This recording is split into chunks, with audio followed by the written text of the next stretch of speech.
Minasan, konnichiwa. Balik lagi di channel Mimin. Apa kabarnya kalian semua? Semoga kabarnya baik-baik saja.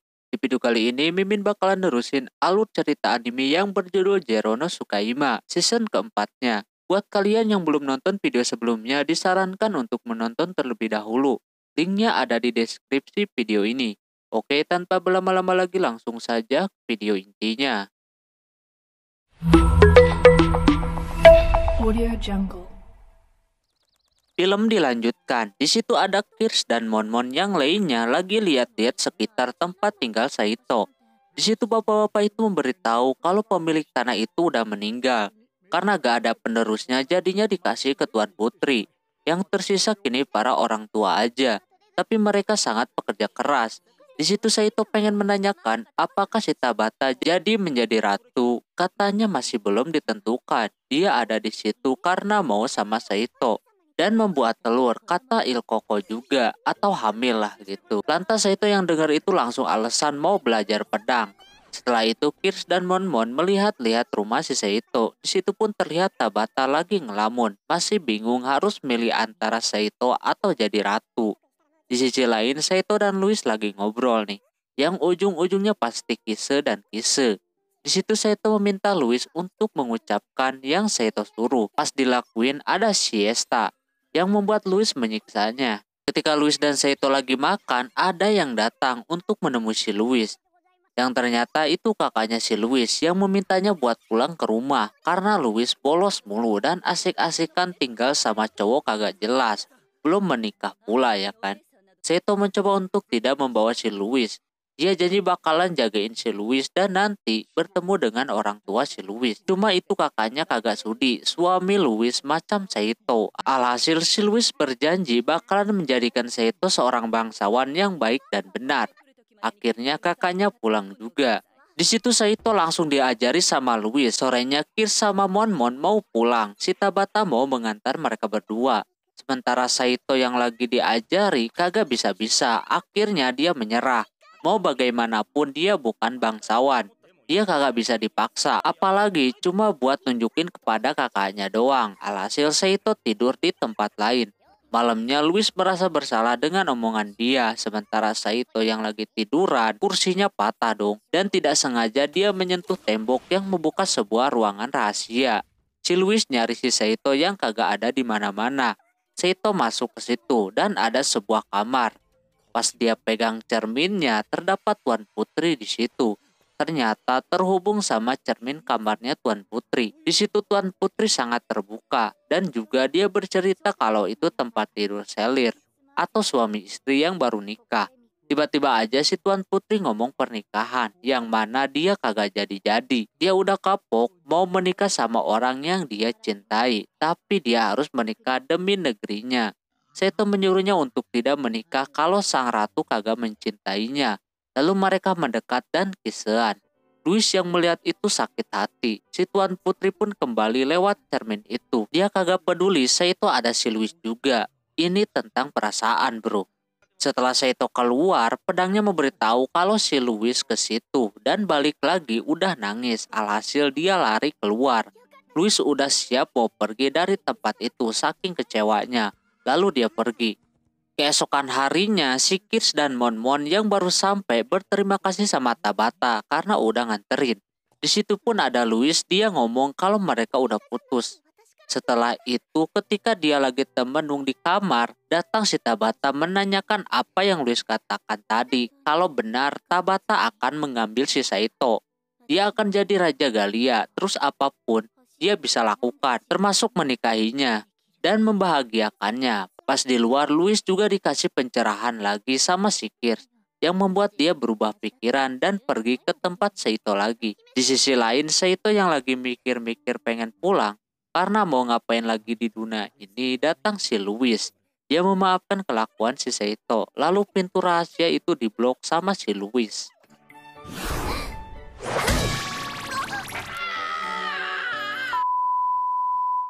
Tuan Putri mencoba menggunakan cermin itu lagi, yang kini kagak bisa berfungsi lagi. Ketika Saito dan Louis lagi ngobrol, ada info dari bapak-bapak. Pas dilihat, ternyata ada air panas muncul dari bawah tanah. Saito mempunyai ide untuk membuat pesta di tempat itu dan mengundang teman-temannya buat mandi bareng. Dan undangan Saito udah sampai ke telinga Ksatria Undin dan teman-teman yang lainnya. Sementara pemandian itu lagi dibikin biar nyaman sama bapak-bapak. Saito akan membagi 2 kloter, pertama cewek, yang kedua mandi cowok. Di situ Tabata ketahuan mengintip mereka berdua, alhasil Louis menghampirinya. Dia berterima kasih udah bikin Saito baikan lagi sama si Louis. Kata Tabata kalau ada kejadian lagi Tabata bakalan ngerebutnya. Setelah itu mereka makan bersama. Terlihat Tabata yang kagak makan langsung keluar, Il Koko pun menyusul. Saito berharap Tabata juga mandi. Pas di luar, si Il Koko menyuruh Tabata untuk cepat membuat telur sebelum waktunya habis. Lalu dilakukanlah. Ketika Saito pergi ke kamarnya, di situ ada seseorang di kasur. Saito nyangkanya itu si Louis, alhasil dia masuklah ke situ. Tapi kok suaranya beda gitu ya. Yang ternyata itu Tabata. Tabata meminta untuk diteruskan sampai maksa gitu. Tak lama Louis datang. Wah udahlah, Saito kagak bisa ngelak. Alhasil mereka tidur berempat. Karena kagak nyaman, Saito pindah ke kamar lain. Sementara Louis yang tidak nyaman pengen ke si Saito. Tapi kedua cewek itu menghalanginya. Keesokan paginya ketiga cewek itu benjol karena semalam di situ teman-temannya pada udah datang, tapi ada seseorang yang mencurigakan menggunakan jubah. Alhasil si Siesta dan Louis mengikutinya, yang ternyata itu Tuan Putri yang mau ke pemandian air panas. Tapi kok ke dalam ya? Lalu Louis dan Tuan Putri mandi bareng di situ. Louis mengetahui kalau Tuan Putri nyariin ruang rahasia rumah itu. Tuan Putri kagak bisa berbohong lagi kalau dia mencintai si Saito. Alhasil mereka berdua adu smackdown dan mengenang masa kecil mereka. Tak lama mereka selesai. Perasaan Tuan Putri tidak akan berubah. Dia akan mencintai si Saito. Terus Siesta memberitahu Saito kalau Tuan Putri mau ketemu dengannya. Alhasil Saito menemuinya. Terus Saito menceritakan tentang dia kalau dulu dia payah di dunianya. Dia dikirim ke sini kagak tahu mau ngapain. Yang bisa dia lakukan sekarang adalah mencintai si Louis dan melindunginya. Tapi perasaan Tuan Putri tidak akan berubah. Di situ pun Tabata ada di situ. Sore harinya para cewek mandi bareng. Mereka canggung adanya Tuan Putri di situ. Tapi Tuan Putri menyuruhnya untuk tidak mementingkan derajat. Tak lama Siesta belak-belakan ngomongin si Saito. Alhasil ributlah sama si Louis. Diiringi dengan cowok-cowok yang mau ngintip. Tapi untungnya para cewek itu sigap mengusirnya. Si Tiffany tiba-tiba pusing dan memutuskan buat udahan aja. Lalu masuk ke kamar. Malam harinya Kirsch dan Monmon mengawal si Tuan Putri. Cuma ada 3 orang yang lewat. Di sisi lain Saito dan Louis lagi ngobrol.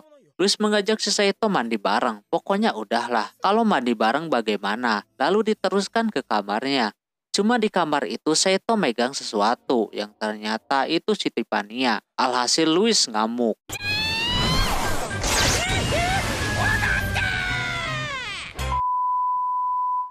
Pagi harinya Tabata pamitan buat pulang dengan mencium si Saito. Saito langsung bangun dan menanyakannya. Ternyata si Tabata mau pulang ke Galia. Dia tersiksa kalau di situ terus. Di sisi lain ada 3 orang penjahat Romalia di sana. Tanpa basa-basi mereka menyerang. Di sisi lain para elf juga ada di situ. Tabata dapat perlawanan dari bocil pedang. Sedangkan Saito dihadapkan sama yang besar. Saito kagak bisa melawan karena pedangnya ada di dalam. Tak lama Guis dan 2 orang lainnya datang membantu, tapi kagak guna. Si bocil cewek masuk ke kamarnya si Louis. Cewek itu menyandra si Louis yang membuat Saito kagak bisa ngapa-ngapain. Tak lama datang bocil lain namanya Damian. Dia kagak suka temannya gelut tanpa dibayar. Alhasil dia mengeluarkan sebuah trompet dan merubah daratan menjadi air semua. Di sisi lain para elf menghampiri si Tiffany yang mau membantu. Lalu terdengar Siesta menjerit. Alhasil Saito ke sana. Tapi elf itu membuat air itu menjadi sihir yang membuat tertidur. Setelah pingsan semua, Saito dan Tiffany dibawa ke negeri elf. Di sana Saito pagi-pagi dapat yang empuk-empuk guys. Yang ternyata itu kepunyaan si Tifa. Padahal Saito udah dikasih gratis. Cuma dia pura-pura kagak mau. Tak lama datang elf perempuan yang bernama Luxahana. Tempatnya itu tepat berada di tengah gurun pasir. Setelah 1 minggu tidak dapat pertolongan dari Tristan, si Louis mengajukannya lagi. Tapi Tuan Putri menyerahkan semuanya kepada Romalia. yang sudah ngerti tentang elf. Alhasil Louis pergi. Di luar banyak teman-temannya nanyain kabar. Cuma Louis cuek dan memilih pulang. Di rumahnya dia menangis dan bersiap-siap mau menyelamatkan si Saito. Karena dia merasa kalau dia mulu yang ditolong. Di sisi lain, Saito dan Tipa diculik karena buat penelitian si Luxana. Dia menculik Tipa karena dia mempunyai sihir point dan nyulik si Saito karena kekuatan dia bisa mengalahkan pamannya. Lalu dia menanyakan hal-hal aneh. Tak lama ada yang datang, ternyata itu pamannya. Pamannya itu adalah Peter Thiel. Dia menanyakan keadaan si Tabata. Si Ali pun ada di situ. Dia menyampaikan kalau anggota dewan sedang memiliki dua suara, yang mana yang satu setuju hidup berdampingan dengan manusia biasa, yang satunya tentunya menentang itu. Si Ali setuju ke Ismail, yang mana dia pemimpinnya, yang menentang hidup berdampingan sama manusia biasa. Cuma di situ calon istrinya Luxana malah tidak setuju. Kalau dia berbeda pendapat, Luxana gak bakalan nikah sama dia karena dia masih suka meneliti. Malam harinya ketika Louis mau pergi, Siesta mau ikut pergi juga. Tentunya Louis tidak mengizinkannya. Tapi ujung-ujungnya dia setuju juga. Tak lama Tabata datang. Dia kagak jadi pulang ke Galia dan memutuskan buat ikut juga. Lagian dia punya naga, jadi biar agak cepat. Alhasil mereka pergi bertiga. Butuh waktu 4 hari buat sampai. Tak lama datang juga kapal Oslan beserta teman-temannya yang mau ngebantuin. Sementara Saito yang mau kabur tidak bisa karena tempat itu dipenuhi sihir alam. Karena kagak bisa kemana-mana, Saito bersenang-senang dengan berenang. Tipa pun ikutan. Di situ Saito melihat bentukan si Tipa. Cuma Tipa kagak apa-apa, megang pun boleh coy. Cuma Saito gak sengaja yang dia pegang membuat dia mencurigai sesuatu. Pas dicek ke bawah air, ternyata itu pesawat jet yang ada di dunianya Saito. Saito terus melihat pesawat jet itu. Cuma pas dipegang, tangannya gak bereaksi. Terus Tipa yang lagi nungguin Saito kedatangan Luxana. Dia mengetahui kalau Tipa menyukai si Saito. Tak lama Ali datang sama temannya. Dia mau membawa si Tipania dan juga Saito. Di sisi lain, Colbert dan yang lainnya merencanakan sesuatu untuk nanti. Kalau mereka kagak akan menyerang siapa dan memilih buat kabur sekenceng-kencengnya. Tahu sendirilah kecepatan kapal itu. Saito dibawa ke sebuah kota elf. Di situ Peter Thiel menyuruh Saito mendengar omongannya kalau mau selamat. Dan Luxana pun memperingatkannya. Alhasil dia ikut. Setelah itu mereka berdua dibawa ke ruangan gitu. Rencana elf adalah berusaha untuk tidak mempersatukan keempat penyihir point. Karena bisa aja ngehancurin kaumnya. Tapi Saito menentang itu. Karena tidak benar. Di situ pun terjadi perbedaan pendapat. Ketika si Tipa diperlakukan kasar, Saito bertindak. Cuma dia terkena goresan pedang. Dan mereka berdua tersudutkan. Singkat cerita, mereka berdua di penjara. Tipa menangis dan meminta maaf kalau semua adalah salah dia. Tipa menyuruh Saito buat pergi aja, cuma Saito kagak mau. Di situ Tipa mengungkapkan perasaannya dan meminta untuk mengkisihnya sekali aja. Pas sesudah dikisih, tiba-tiba dada si Saito bercahaya dan kesakitan, lalu pingsan. Pas siuman, Tipa memberitahu yang membuat dia bertanya-tanya ketika dia memanggil hewan peliharaan di Romaria. Yang ada di gerbang itu ada Saitonya, dan mulai hari itu juga Saito resmi jadi hewan peliharaannya si Tipania. Tak lama datang Luxana, Peter Thiel dan Ali yang mau nolongin mereka berdua. Di sisi lain si gendut mulai mencari tahu yang ada di depan mereka. Ternyata ada satu kapal katanya. Mon langsung melapor. Colbert langsung mengerahkan kecepatan maksimal supaya cepat dan Kirsch bersiap takutnya ada yang nyerang. Kapal satu itu juga udah tahu ada kapal orang barbar, cuma mereka kalah cepat. Kapal Colbert keburu lewat, alhasil mereka putar balik dan mengejar dengan naga. Sementara Saito dan yang lainnya menyusuri sebuah saluran air. Di situ Peter Thiel menceritakan alasan dia jadi bawahan Joseph adalah mencari tahu tentang kekuatan sihir point. Setelah ia lihat, ternyata penyihir point tidak sejahat yang ia kira. Tergantung orang yang menggunakannya. Tipa meyakinkan kalau kekuatan dia bakalan dipakai buat kebaikan. Begitupun Louis. Peter Thiel percaya. Lalu dia mencoba membuka pintu yang ada di depannya. Cuma kagak kebuka. Di sisi lain, Ismail udah tahu Peter Thiel menolong si Saito dan melewati selokan. Dia langsung mengerahkan pasukan. Saito pun kagak bisa. Tak lama datang si Madap dan pasukannya mengepung mereka berlima. Si Ali kena serangan temannya sendiri, alhasil Saito yang maju dan tentunya tidak akan membunuhnya. Sementara kapal Colbert terus mendapat serangan dan kapalnya sudah kehilangan bahan bakar. Jadinya kecepatannya menurun. Louis yang menolongin tidak diperbolehkan oleh Colbert karena takut ketahuan kalau dia penyihir Point. Alhasil mereka menyerah. Setelah Saito menghajar semua, mereka berlima berusaha buat kabur lagi. Lagi-lagi di depan pintunya kekunci. Pitartia langsung membloknya dengan tembok. Colbert mencoba ngomong yang sejujur-jujurnya. Kalau dia dan yang lainnya mau nyelamatin teman yang mereka culik. Cuma itu Elf kagak tahu apapun tentang penculikan itu. Si Madap mencoba menghancurkan tembok itu. Mereka udah mulai kagak tenang. Saito dan Louis berasa pengen ketemu satu sama lain, yang membuat buku sihirnya terbuka lalu muncul sebuah mantra. Berbarengan rune huruf si Saito menyala. Seketika si Louis hilang kendali dan membaca mantranya.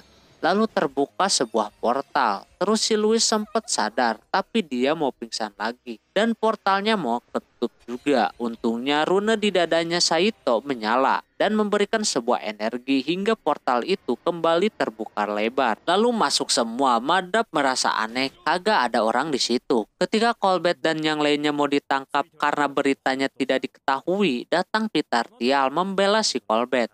Ternyata Pitartial adalah gurunya kapten itu. Pitartial menyuruh muridnya melepaskan si Colbert. Keesokan harinya Saito memberitahu Louis kalau Saito kini udah jadi hewan peliharaannya si Tiffany juga. Alhasil ketiga cewek itu kagak terima.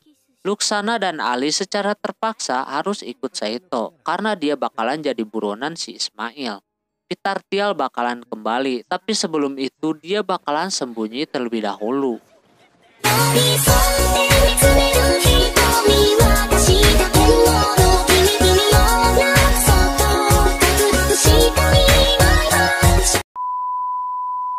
Oke, mungkin segitu dulu untuk video kali ini. Mohon maaf bila ada kesalahan dalam penyebutan nama, tempat, atau yang lainnya. Dan sampai jumpa di video selanjutnya. Jamatane, bye-bye.